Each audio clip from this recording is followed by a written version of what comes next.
narasumber kita yang sangat spesial, yaitu Kak Regina Losita Pratiwi, AMD Cup, yang akan menyampaikan materi seputar Bidan Menyapa, Kelas Pintar, Pencegahan HIV dan IMS. Oke,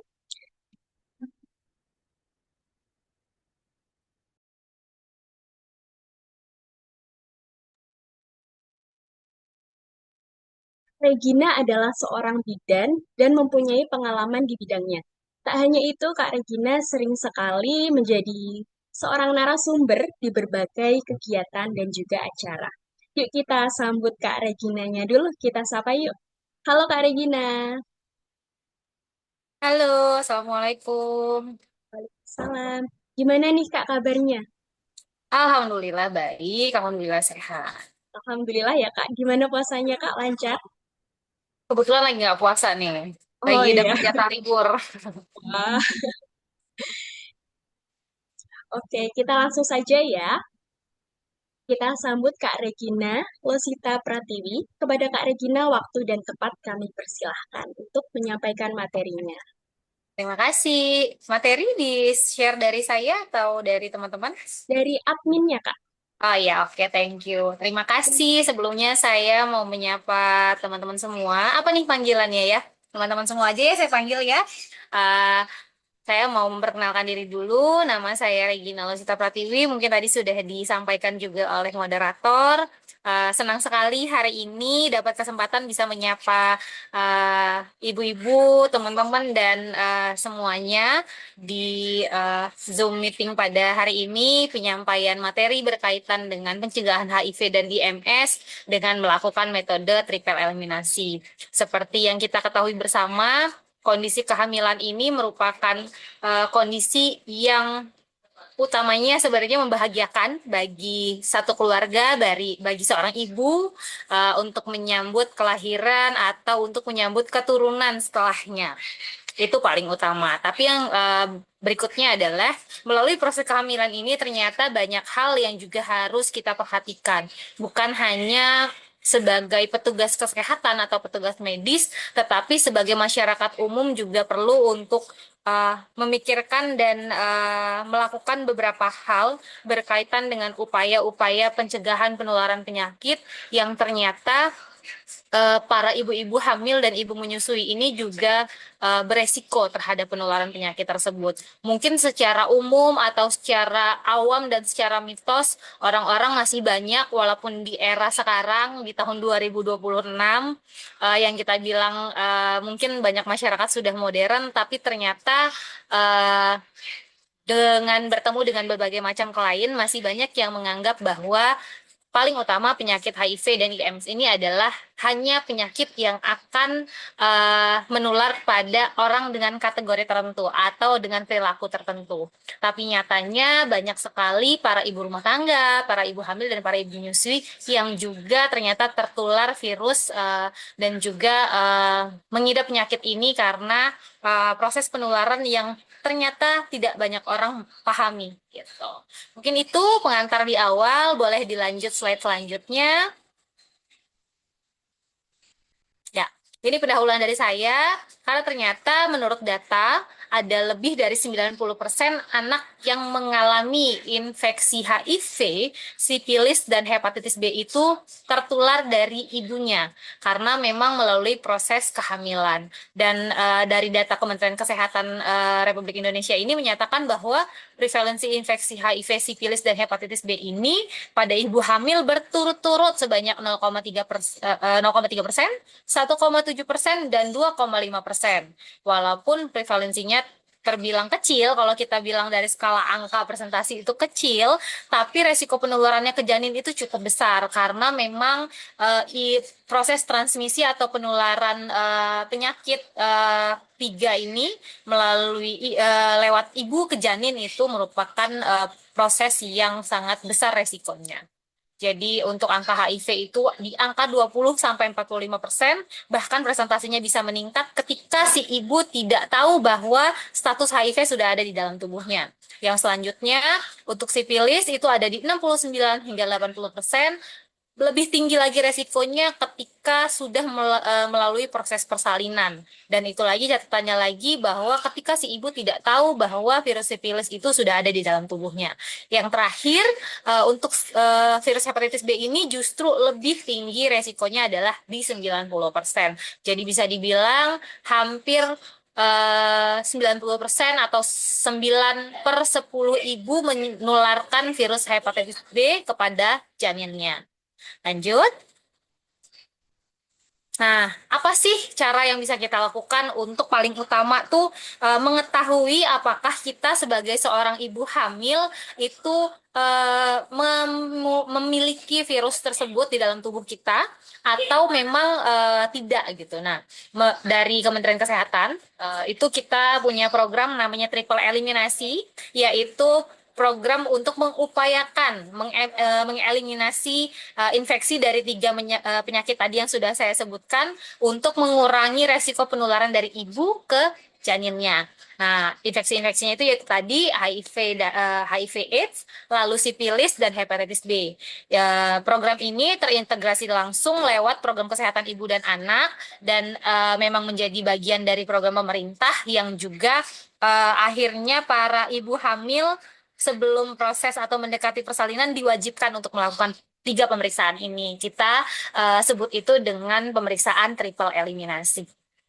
Boleh dilanjut? Nah, ini nih yang kita omongin. Infeksi HIV, sifilis, dan hepatitis B ini punya cara penularannya yang hampir sama. Yang paling utama adalah melalui hubungan seksual. Ya, lewat hubungan seksual antara pasangan seksual. Yang selanjutnya adalah melalui perpindahan darah. Dan yang terakhir adalah dia mampu menularkan secara vertikal dari ibu yang positif ke anak. Itu yang paling utama kita garis bawahi. Karena memang fokus kita pada saat ini adalah bagaimana meminimalisir penularan virus tiga ini ke janin melalui ibunya. Lalu yang selanjutnya, infeksi ketiga penyakit menular ini itu dapat mengakibatkan kematian pada ibu dan dapat menyebabkan morbiditas dan kecacatan dan kematian pada janin juga, sehingga ini sangat merugikan dan sangat mempengaruhi kelangsungan hidup serta kualitas hidup seorang anak. Bisa jadi harapan hidupnya ada, tetapi lahir dengan cacat janin atau yang lain sebagainya itu sangat beresiko. Dan juga kalau kita bilang terkait kualitas hidup itu juga akan menjadi pemberat gitu lah bahasanya ya, pada saat proses kehidupannya ke depan ketika memang dia mendapatkan kesempatan untuk hidup tapi dengan kondisi-kondisi yang memang disertai dengan penyakit tersebut. Boleh dilanjut lagi? Nah, program triple eliminasi ini bertujuan untuk bisa mendeteksi infeksi tiga tadi yang saya sebutkan, tiga jenis virus tadi, dan ini merupakan hal yang sangat penting dilakukan oleh semua ibu hamil, karena kalau sekarang itu setahu saya kalau mau persalinan pasti yang dicek triple eliminasinya dulu gitu. Kalau dulu mungkin kita masih bisa skip atau masih bisa asal maunya ibu hamil gitu kan, ada yang udah dekat persalinan tapi ternyata tidak dilakukan pemeriksaan. Tapi kalau untuk sekarang ini merupakan program wajib yang harus dilakukan oleh ibu hamil, dan pemeriksaan ini bisa dilakukan paling dasar itu di puskesmas terdekat di lingkungan tempat tinggalnya para ibu-ibu semua. Jadi itu dilakukan kapan sih? Kan kadang juga banyak orang yang bertanya sebenarnya kapan sih Bu Bidan pemeriksaan triple eliminasi ini harus dilakukan oleh ibu hamil. Yang paling utama adalah paling ideal itu di bawah usia kehamilan 20 minggu atau segera setelah mengetahui kehamilan.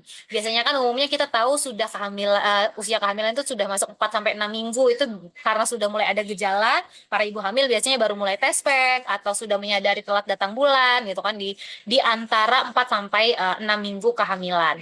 Tapi paling ideal adalah dilakukan di kurang dari 20 minggu usia kehamilan, dan untuk ibu hamil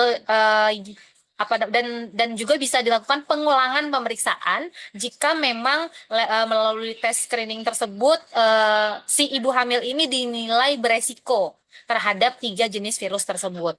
Jadi bisa dilakukan pengulangan. Ada beberapa layanan kesehatan yang mewajibkan 2 kali pemeriksaan. Ada juga yang setelah 1 kali pemeriksaan dan dianggap tidak beresiko tidak dilakukan pengulangan. Tapi paling tidak ini bisa dilakukan 2 kali pada saat proses kehamilan sebelum persalinan itu dilakukan. Boleh dilanjutkan? Nah, kalau misalnya kita mau tanya sebenarnya gimana sih cara pemeriksaannya gitu kan? Apa sih yang diambil gitu kan? Sel tubuh apa yang diambil pada saat melakukan pemeriksaan triple eliminasi? Jadi untuk ibu hamil itu akan diambil sampel darahnya oleh tenaga laboratorium atau tenaga analis untuk dilakukan pemeriksaan darah.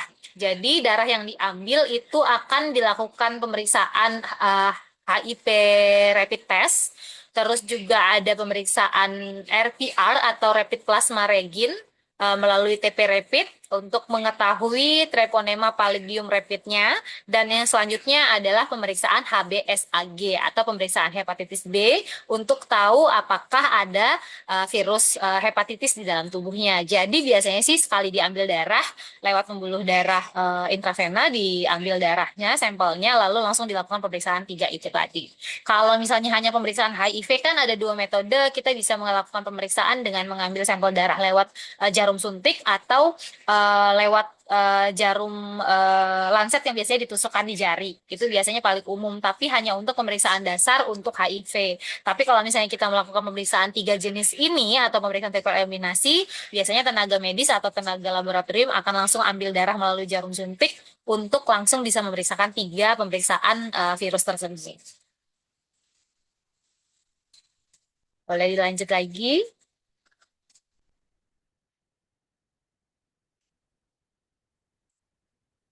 Ini nih, jadi kalau misalnya kita ngomongin tadi, apa aja sih sebenarnya? Dari tadi saya ngomongin soal HIV, sifilis, dan juga hepatitis B. Tapi sebenarnya 3 virus ini apa sih gitu? Kenapa sih sampai begitu beresiko? Kenapa sih sampai menyebabkan kematian, kecacatan janin, atau lain sebagainya yang sangat beresiko terhadap kelangsungan kehidupan gitu kan? Jadi 3 virus ini itu adalah virus yang punya spesifikasi masing-masing gitu kan. Dia bisa jadi di dalam satu tubuh ada 3 macam virus itu, tapi ada juga yang memang hanya masing-masing dari si inang virus tersebut yang ada di dalam tubuh. Tapi ketika sudah ada salah satu virus ini ada di dalam tubuh, resiko dari ketiganya untuk lebih rentan masuk ke dalam tubuh kita atau bisa apa namanya menyerang tubuh kita itu lebih beresiko. Boleh dilanjutkan?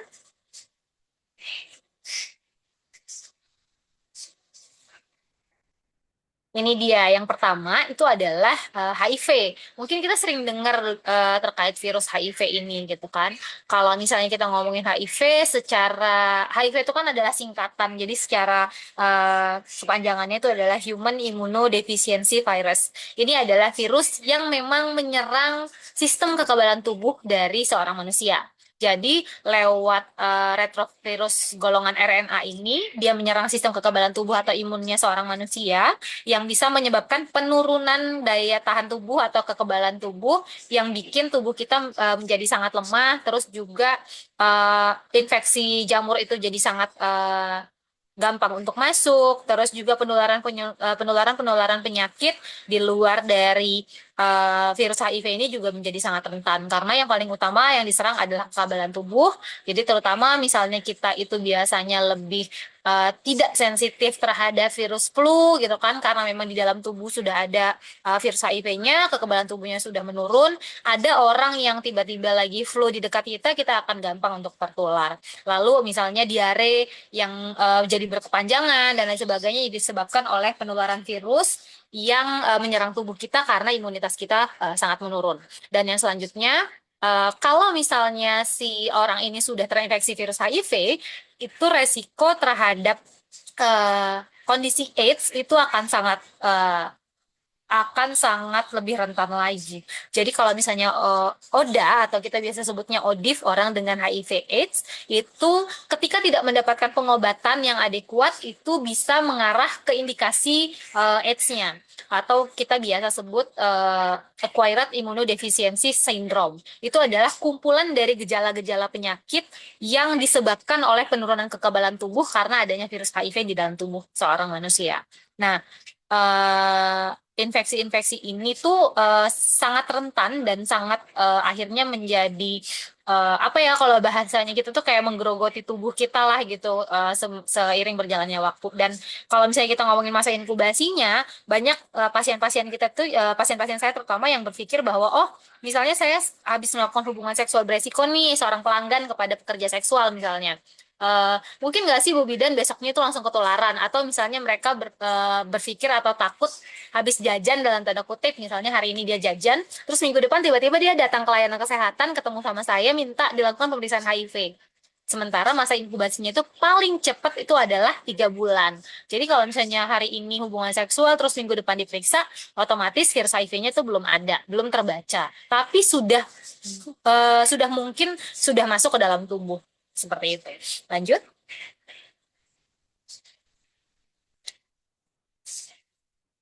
Nah, kalau misalnya kita ngomongin terkait virus HIV ini, yang diserang itu adalah si sel CD4-nya. Jadi di dalam tubuh kita itu ada sel CD4, itu adalah bagian dari sel darah putih kita yang tugasnya melawan infeksi.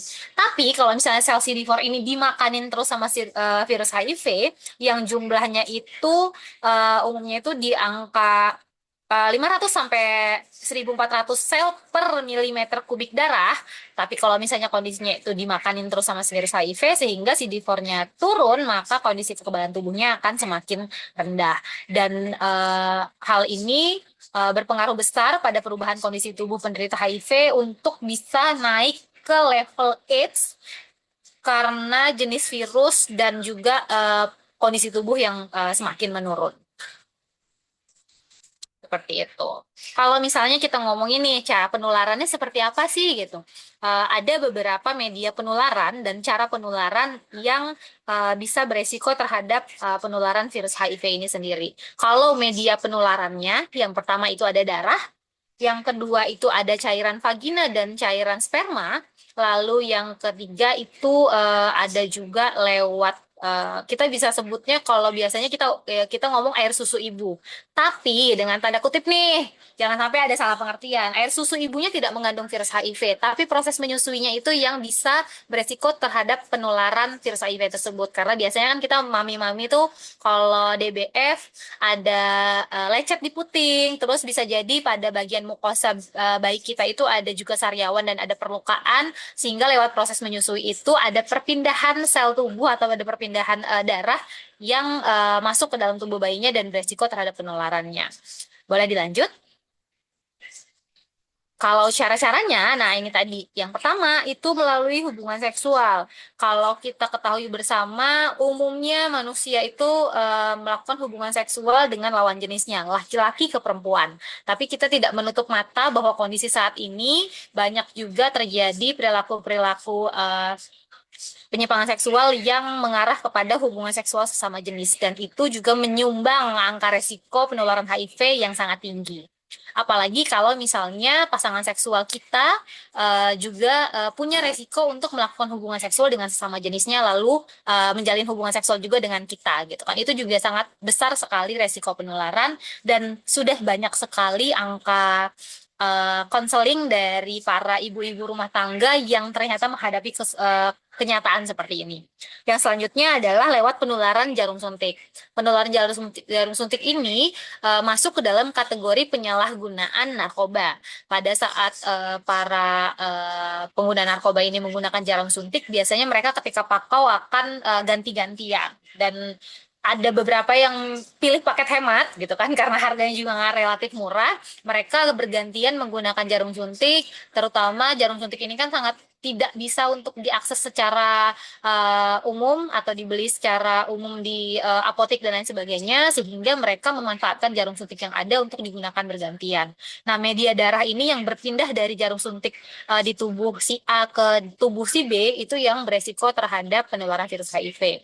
Yang selanjutnya melalui transfusi darah, tetapi untuk sekarang kita bisa sampaikan bahwa PMI sudah melakukan screening yang juga sudah sangat ketat untuk bisa menyeleksi apakah virus HIV itu HIV, hepatitis juga terutama itu apakah ada di dalam tubuh seseorang, sehingga ketika sampel darahnya sudah diambil itu dia dan diperiksa lagi, dan ketika diketahui ada kelainan darah, ada kondisi-kondisi yang tidak memungkinkan untuk darah itu ditransfusikan kepada penerima donor, darah itu akan dimusnahkan.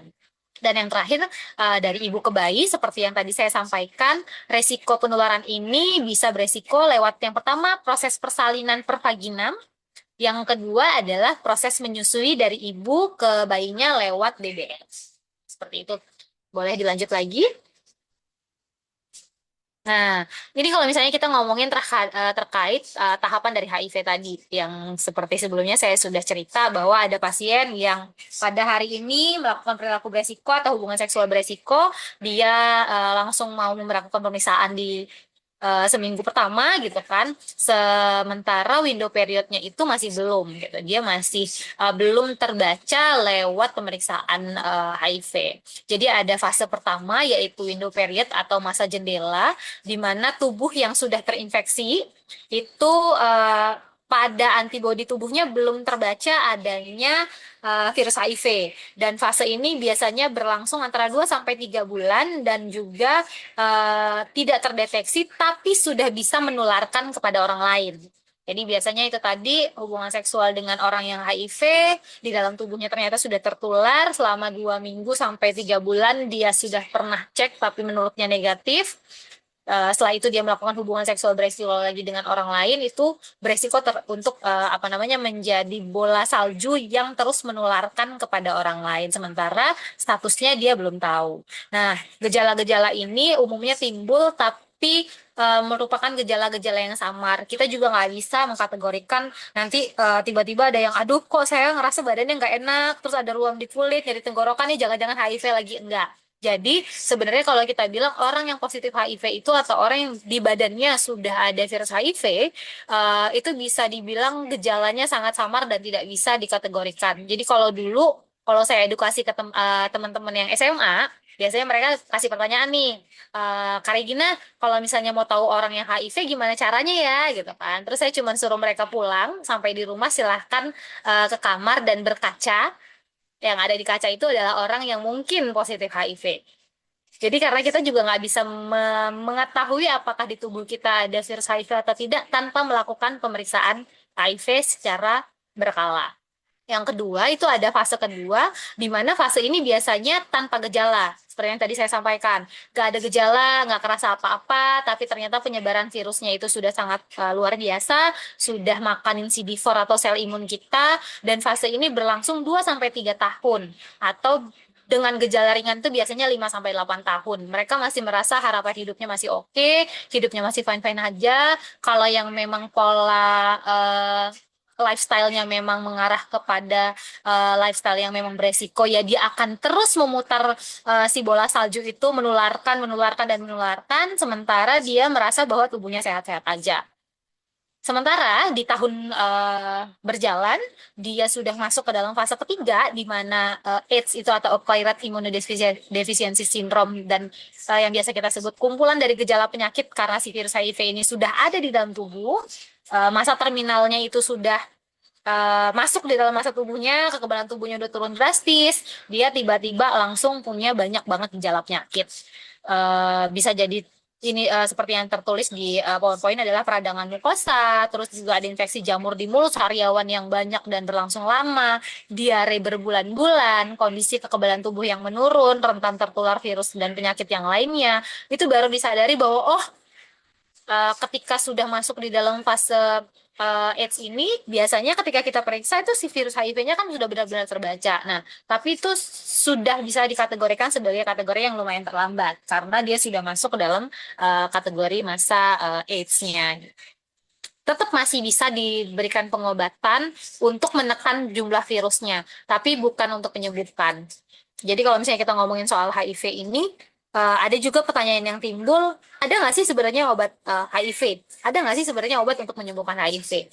Eh, Obat untuk mengobati si virus HIV ini atau kita biasa sebutnya ARV atau antiretroviral virus itu fungsinya hanya untuk menekan virus HIV itu supaya tidak menyerang kekebalan tubuhnya. Jadi misalnya angka CD4-nya ada di 400, kita hanya bisa tekan sampai di situ, tapi bukan untuk menyembuhkan, hanya untuk mempertahankan kehidupan si orang HIV ini supaya tetap dengan kondisi tubuh yang baik, tetap masih bisa melanjutkan kehidupan dengan normal, tapi bukan untuk menyembuhkan. Jadi sampai sekarang belum ada obat yang bisa menyembuhkan virus HIV secara total, tapi hanya untuk menekan si virus HIV supaya tidak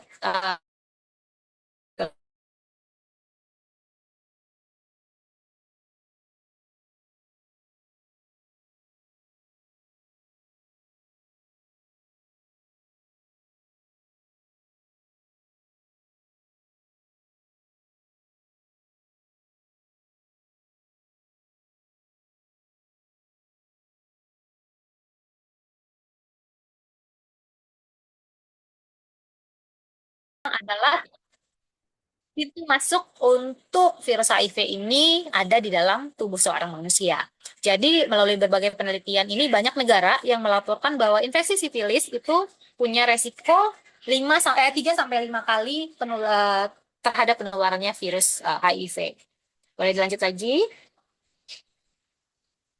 Nah, kalau kita tadi ngomongin masa inkubasinya HIV itu 2 minggu sampai 3 bulan, kalau kita ngomongin si virus sifilis ini, masa inkubasi bakterinya itu berlangsung 10 sampai 45 hari. Umumnya, minggu kedua itu sudah mulai gejalanya timbul. Gejala awalnya itu bisa sampai 21 hari berupa luka, lesi atau lecet. Terus itu juga ada perih dan lain sebagainya pada yang paling utama itu paling kerasa di alat kelamin. Dan itu bisa berlangsung 3 sampai 6 minggu ketika tidak dilakukan pengobatan yang adekuat. Boleh dilanjut? Yang selanjutnya itu kita bahas berkaitan dengan infeksi hepatitis B. Kalau kita ngomongin infeksi hepatitis itu kan ada hepatitis A, ada hepatitis B, dan ada hepatitis C. Kalau misalnya hepatitis B ini merupakan peradangan pada hati yang disebabkan oleh virus hepatitis B, dan ini merupakan kategori hepatitis akut yang masa inkubasinya itu 30 sampai 180 hari.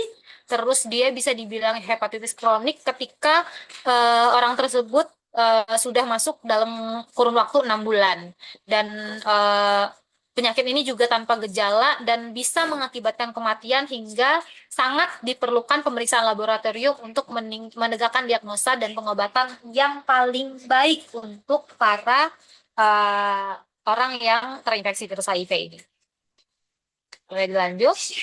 Ternyata tuh ada 2 cara penularan. Yang pertama adalah secara horizontal, yaitu penularan yang terjadi melalui kontak yang bisa ditularkan lewat lendir atau mukosa, biasanya lewat lendir dari air ludah, terus lewat mukosa-mukosa di tubuh kita. Dan yang selanjutnya itu melalui penularan vertikal. Penularan ini terjadi dari ibu ke bayi dan dapat berlangsung pada saat masa kehamilan, persalinan, dan juga pada saat masa laktasi. Kenapa kita juga sebagai tenaga medis penting untuk benar-benar menerapkan pencegahan infeksi pada saat melakukan tindakan medis. Karena bisa jadi si ibu hamil atau ibu bersalin tersebut belum sempat melakukan pemeriksaan hepatitis B, tapi kita sudah melakukan pertolongan persalinan hanya dengan menggunakan handscoon disposable, terus tidak memakai APD yang lengkap, terus ternyata ketubannya pecah dan harus nyiprat kemana-mana, kena ke dalam ke tubuh kita dan lain sebagainya, justru kita juga beresiko terhadap penularan itu. Jadi resiko penularan itu bukan hanya antara orang ke orang lewat proses hubungan seksual dan lain sebagainya, tetapi antara orang dengan virus tersebut dengan petugas kesehatan juga punya resiko yang sangat tinggi. Boleh dilanjutkan? Nah, kalau misalnya kita ngomongin terkait infeksi hepatitis B ini, ternyata punya resiko terhadap kehamilan yang bisa menyebabkan yang pertama keguguran atau abortus, lalu yang selanjutnya adalah kelahiran bayi dengan berat apa namanya berat lahir yang sangat rendah, lalu prematur sampai kepada kematian pada bayi yang berakibat pada perdarahan. Pada akibat jangka panjang ini, ibu dengan hepatitis B juga sampai bisa beresiko untuk disarankan mendapatkan transplantasi hepar, lalu janinnya harus digugurkan atau melakukan sterilisasi karena sudah menginfeksi tubuhnya dan sangat beresiko terhadap kelangsungan kehidupan dari seorang ibu. Lalu kalau misalnya pada bayinya itu bisa menyebabkan kerusakan hati dan pada kasus terparah itu bisa berujung pada kematian. Dan pada bayi yang dengan infeksi ini juga sangat sulit dihilangkan sehingga ketika dia hidup dan bertumbuh itu juga akan hidup dengan si virus HIV ini dan dapat beresiko menularkan kepada orang lain. Boleh dilanjut lagi? Kalau kita ngomongin soal triple eliminasi, biasanya sih di beberapa platform atau beberapa sosial media juga sudah banyak yang mensosialisasikan terhadap ini, terutama di layanan kesehatan. Jadi itu tadi seperti yang disampaikan, ini adalah salah satu program dari Kementerian Kesehatan Republik Indonesia yang digalakkan untuk menanggulangi penularan penyakit HIV, sifilis, dan hepatitis B pada ibu hamil kepada bayinya karena angka penularannya, resiko penularannya menurut presentase itu sangat tinggi, terus juga punya banyak manfaat yang bisa memperbaiki kualitas dari proses kehamilan tersebut, lalu juga memperbaiki kualitas dan harapan hidup bagi janinnya. Dan pada saat kapan sih tadi harus dilakukan pemeriksaan? Yang pertama pada saat di bawah 20 minggu usia kehamilan atau segera setelah mengetahui kehamilan dan ya, pengulangan kedua bisa dilakukan ketika yang pertama si ibu masuk dalam kategori beresiko atau perlu untuk dilakukan pemeriksaan lanjutan untuk mengetahui kondisi tubuh dari status tiga virus tersebut. Terus bisa nggak sih diobati? Jadi dari tiga kategori penyakit ini tadi bisa dilakukan pengobatan dengan catatan HIV bukan untuk menghilangkan virusnya tapi untuk menekan jumlah virusnya di dalam tubuh. Yang selanjutnya sifilis itu bisa diberikan pengobatan dengan antibiotik untuk mengobati si virus HIV, si virus sifilisnya, tapi dengan catatan harus dilakukan pemeriksaan lanjutan untuk memastikan si virus itu benar-benar sudah tidak ada lagi di dalam tubuh.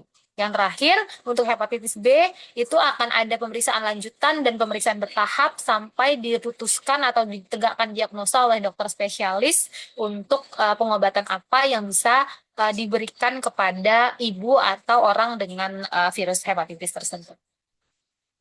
Boleh dilanjut lagi?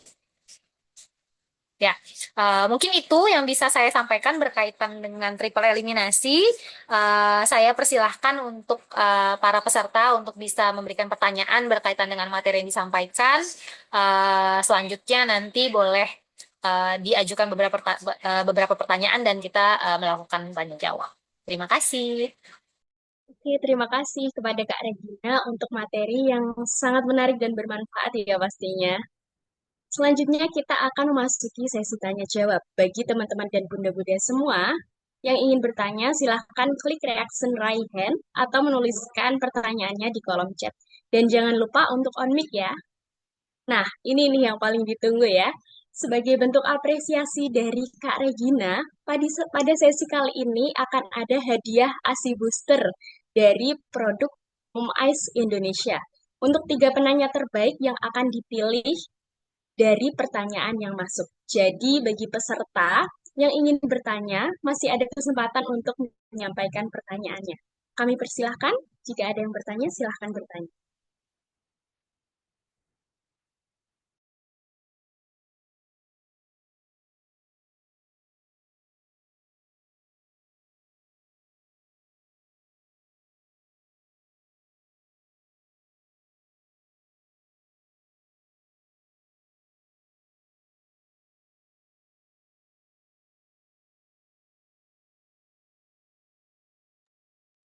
Ayo teman-teman semua dan bunda-bunda semuanya jika ingin bertanya, sharing atau diskusi atau sharing pengalaman lah, silahkan. Bisa di kolom chat ataupun dihidupkan ya mikrofonnya.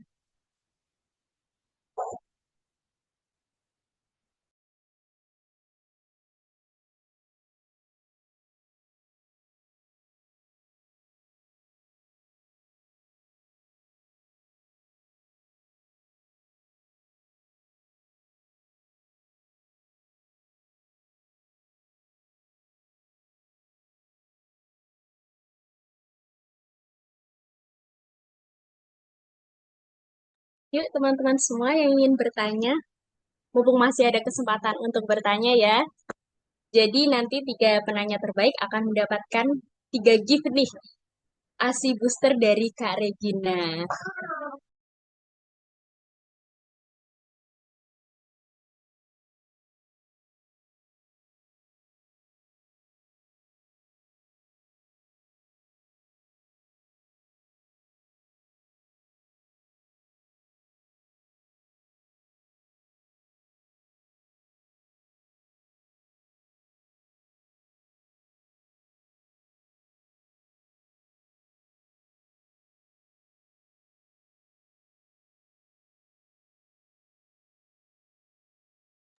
Ayo teman-teman dan ibunda-bunda semuanya, silahkan sharing, diskusi, atau bahkan bisa bertanya-tanya sama. Nah, ini dari Kak Sri Dewi. Izin menyampaikan, Kak Regina, maaf izin bertanya, kenapa bayi baru lahir dengan ibu yang HIV tidak divaksin HB0? Dari Kak Sri Dewi. Oke, mau dikumpulkan pertanyaannya dulu atau langsung dijawab? Boleh langsung dijawab juga boleh, Kak. Atau dikumpulkan dulu juga boleh. Boleh dikumpulkan dulu deh ya dari beberapa pertanyaan ya. Oke, baik Kak, siap.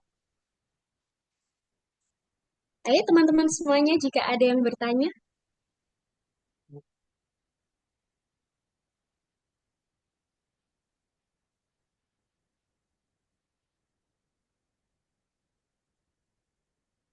boleh dari kolom chat ya.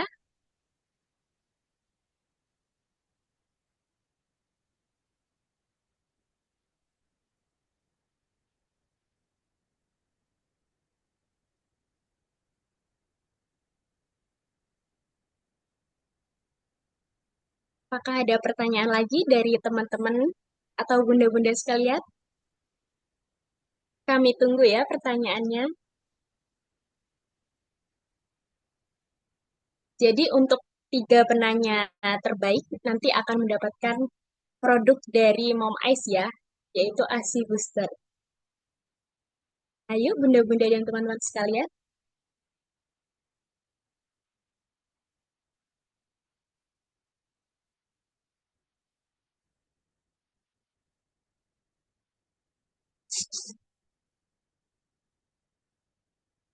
Nah, ini dari Kak Dea dan Kak Cia. Izin membacakan ya, Kak. Izin bertanya, Kak, bagaimana hubungan antara luka atau ulserasi pada penderita IMS dengan meningkatnya risiko infeksi HIV? Itu pertanyaan dari Kak Dea ya, Kak. Yang selanjutnya dari Kak Cia Nurfadilah. Izin bertanya, Ibu, apa yang paling efektif dalam pencegahan infeksi HIV pada saat kehamilan? Oke. Oke, karena sudah ada 3 pertanyaan pertama, tapi nanti kalau ada pertanyaan lanjutan boleh untuk ditanyakan lagi. Sambil kita pilih pertanyaan ter, ter ya, gitu, terbaik. Jadi Untuk tiga pertanyaan ini coba saya jawab terlebih dahulu. Sebentar, coba saya akan lihat lagi ya. Nah, untuk pertanyaan pertama, kenapa bayi baru lahir dengan ibu yang HIV tidak divaksin HB0? Jadi, paling utama adalah tadi yang sudah saya sampaikan bahwa umumnya orang dengan HIV yang memang sudah masuk dalam kategori kurun waktu tertentu itu beresiko terhadap adanya virus hepatitis B di dalam tubuhnya. Jadi ketika dia melahirkan ibu dengan HIV positif dan ternyata dia melahirkan bayinya, itu yang paling utama adalah kita memastikan si bayi tersebut tidak tertular virus HIV, tidak ada virus hepatitis di dalam tubuhnya. Jadi paling utama biasanya petugas kesehatan akan melakukan pemeriksaan atau screening terlebih dahulu terhadap si bayi, ada atau tidaknya virus tersebut di dalam tubuh bayinya. Ketika memang sudah dinyatakan tidak ada, baru akan diberikan vaksinasi lanjutan. Jadi kalau misalnya di dalam tubuhnya sudah ada virus hepatitis, tapi justru malah dikasih HB0 juga itu kan akan sangat beresiko. Jadi paling utama adalah ketika tadi si ibu yang tidak positif, pastinya ketika persalinan kita langsung suntikan HB0 kepada si bayi. Tapi kalau misalnya sudah terkonfirmasi bahwa ibunya positif HIV, yang dilakukan adalah memastikan bayi atau bayi yang dilahirkan itu tidak tertular virus dan penyakit-penyakit dari ibunya, baru dilakukan vaksinasi dan tindakan lanjutan kepada si bayi. Jadi seperti itu. Terus yang pertanyaan selanjutnya berkaitan dengan bagaimana hubungan antara luka atau ulcerasi pada penderita IMS dengan meningkatnya risiko infeksi HIV. Itu tadi yang paling utama adalah ketika sudah ada luka terbuka. Kan kalau misalnya kita ngomongin soal cara penularan, itu dia si virus ini harus ada dulu di dalam tubuh manusia. Lalu selanjutnya dia harus keluar dulu dari si tubuh orang dengan HIV positif, yang selanjutnya masanya, waktunya, terus dan media penularannya itu harus ada, dan yang terakhir dia harus bisa masuk ke dalam tubuh orang yang ditularkan. Jadi prosesnya seperti itu. Ketika ada luka pada tubuh seseorang, baik itu orang yang positif HIV atau orang yang akan ditularkan, itu akan sangat erat hubungannya. Jadi bisa jadi si Odif ini tidak Gelap, ada perlukaan, tetapi ternyata orang yang ditularkan gelap. ada luka pada tubuhnya dan terjadi hubungan seksual. Bisa jadi perlukaannya misalnya di vagina atau di penisnya atau di bagian tubuh yang lain, dan adanya uh, tiga cairan tadi, ada cairan darah, ada cairan sel sperma atau ada cairan vagina yang berpindah ke tubuh orang yang ditularkan, itu akan sangat besar resikonya untuk bisa menularkan kepada orang yang lain. Dan untuk pertanyaan yang selanjutnya, uh, apa sih yang paling efektif? Mungkin boleh di-mute dulu untuk yang Dari Kak Sarni, yang menyala. mohon maaf Kak Sarni, bisa di-mute dulu. Kak Sarni, halo dengan Kak Sarni. Ya, sepuluh. Bisa di-off mic dulu.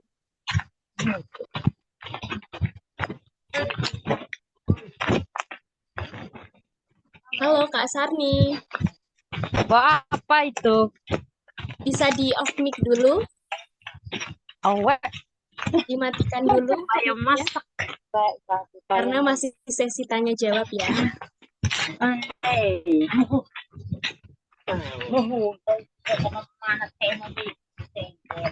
Mungkin dari hostnya bisa langsung di-off mic-kan dulu. Untuk host, silakan di mic di off cam ya. Jalan-jalan dari sini dong ke orang kepala.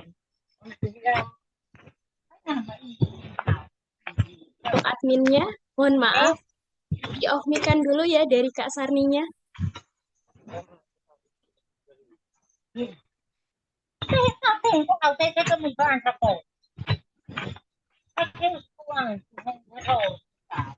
Halo Kak,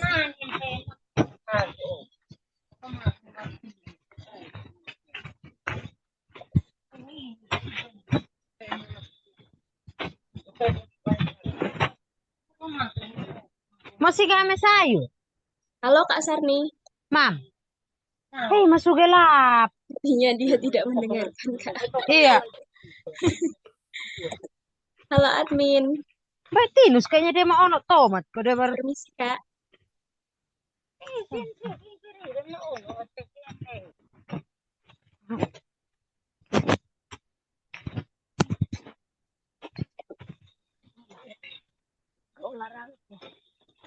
Ini mau kamu masuk gimana?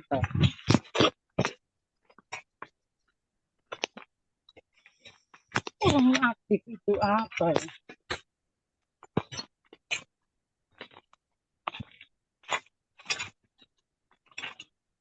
Kok akal kok? Halo Kak Sarni, sudah ya Kak? Silahkan dilanjutkan. Oke, ya, saya lanjutkan lagi ya. Untuk pertanyaan selanjutnya tadi, oh ya, dari Kak Cia ya. Dari Kak Cia, apa sih yang paling efektif dalam pencegahan infeksi HIV pada saat kehamilan? Jadi kalau kita bilang soal pencegahan HIV, dalam kategori siklus hidup bagaimanapun itu pencegahannya adalah menghindari perilaku beresiko yang tadi sudah saya sampaikan. Jadi tidak melakukan hubungan seksual beresiko dengan dengan bukan pasangan sah atau dengan bukan pasangan seksualnya karena itu sangat meningkatkan resiko, lalu tidak menggunakan narkoba jenis apapun walaupun yang lain bukan jarum suntik tapi tidak menggunakan narkoba jenis apapun. Yang selanjutnya juga mengurangi resiko penularan virus lewat media-media penularan yang tadi, dan untuk petugas kesehatan juga untuk menerapkan pencegahan infeksi dan menggunakan alat pelindung diri dengan baik, sehingga beresiko menurunkan resiko penularan juga terhadap pasien-pasien. Itu yang juga bisa dilakukan. Jadi pada saat masa kehamilan hal-hal tersebut yang juga bisa dilakukan, dan paling utama supaya pencegahannya juga bisa maksimal berarti harus melakukan pemeriksaan triple eliminasi tadi. Seperti itu. Itu untuk 3 pertanyaan yang utama. Yang selanjutnya mau langsung dilanjutkan jawab atau dibaca dulu sama moderator? Boleh saya baca dulu Kak? Boleh. Oke. Ini dari pertanyaan dari Kak Mulfiana. Izin bertanya, Kak, bagaimana rekomendasi yang tepat jika ibu yang menderita HIV dan memilih memberi ASI kepada bayinya dengan melalui pumping daripada langsung menyusui bayinya? Berikut, Kak. Oke. Ya. Ada satu lagi ya? Enggak ya? Udah ya? Sudah, Kak, sudah. Ini yang Oke, terakhir. untuk pertanyaan yang terakhir ini, gimana sih caranya ketika ibu dengan HIV positif ingin memberikan ASI kepada bayinya? Umumnya, bukan untuk mematahkan semangat ibu dengan HIV positif, tapi umumnya ibu dengan HIV positif ketika sudah diketahui pada saat sebelum kehamilan atau pada saat proses kehamilan, yang paling utama adalah tidak akan dilakukan tindakan persalinan per vaginam. Pastinya dokter kandungan akan merekomendasikan persalinan dengan metode SC. Yang kedua, itu akan tidak disarankan untuk menyusui bayinya baik melalui pumping atau melalui DBF. Biasanya akan diberikan pilihan untuk dapat memberikan susu formula karena bisa menurunkan resiko, karena ketika pumping pun itu akan ada resiko perlukaan dan lain sebagainya pada puting seorang ibu dan akan terhisap lewat alat pompa. Itu biasanya yang akan disampaikan oleh konselor menyusuinya atau oleh objinnya ketika seorang ibu yang positif HIV meminta untuk dapat memberikan ASI kepada bayinya. Mungkin ada beberapa metode-metode yang bisa dan masuk akal untuk dilakukan dengan menekan tadi virus HIV-nya ditekan, lalu dengan menggunakan air tadi diminum dan dilihat kondisi paling baik. Tapi kan dalam kurun waktu 2 tahun menyusui, kita tidak bisa selalu memastikan apakah ASI yang dipompa menggunakan pompa itu benar-benar tidak ada kandungan virus HIV di dalamnya. Jadi biasanya untuk meminimalisir resiko tidak disarankan untuk memberikan ASI-nya kepada si bayi, tapi disarankan untuk memberikan susu formula. Bukan untuk tidak pro ASI, tapi resiko penularannya juga sangat beresiko terhadap seorang ibu ke bayinya. Gitu. Biasanya seperti itu. Oke. Yang terakhir pertanyaan dari Kak Mulfiana ya Kak ya. Ya. Oke. Baik, terima Oke. kasih. Baik, terima kasih bagi yang sudah bertanya, yang sudah berpartisipasi aktif dalam diskusi hari ini. Jadi nanti untuk tiga penanya terbaik akan kami umumkan setelah sesi ini selesai ya teman-teman dan bunda-bunda semuanya. Dan selanjutnya kami akan melakukan recap dan koordinasi sejenak untuk menentukan tiga penanya terbaik. Bisa ditunggu sebentar ya.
Oke, ini sudah siap ya teman-teman semuanya. Oke. Setelah mempertimbangkan pertanyaan yang telah disampaikan dari Kak Regina selaku narasumber telah memilih tiga penanya terbaik pada sesi kali ini. Kami ucapkan terima kasih dan selamat kepada yang pertama dari Kak Sri, yang kedua dari Kak Dea, dan yang ketiga dari Kak Mulfiana. Sebagai bentuk apresiasi, para penanya terbaik akan mendapatkan gift dan dari Kak Regina. Terima kasih yang sudah bertanya dan berpartisipasi aktif semuanya. Bagi para pemenang, mohon kesediaannya untuk menghubungi nomor panitia yang sudah dicantumkan oleh admin tim langkah ibu di kolom chat Zoom ya, untuk proses penerimaan hadiahnya. Silahkan dicantumkan untuk adminnya.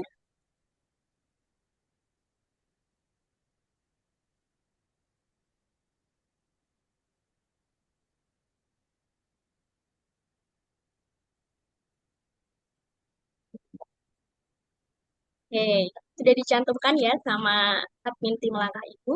Jadi nanti para tiga pemenang penanya terbaik tersebut bisa menghubungi admin untuk proses penerimaan hadiahnya. Baik, gak kerasa ya teman-teman semuanya dan bunda-bunda, kita sudah berada di penghujung acara. Kami mengucapkan banyak terima kasih kepada Kak Regina atas ilmu dan juga wawasannya.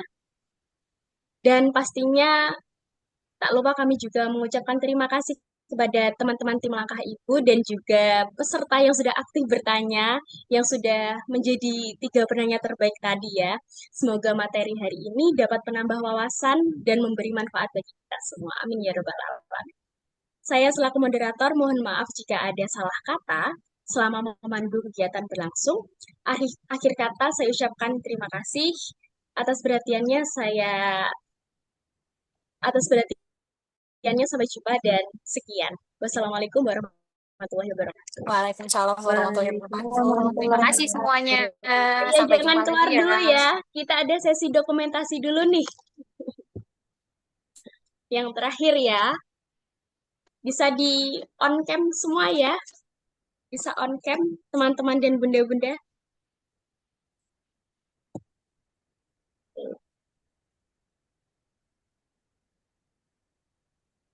Yuk yang lain silahkan on cam ya.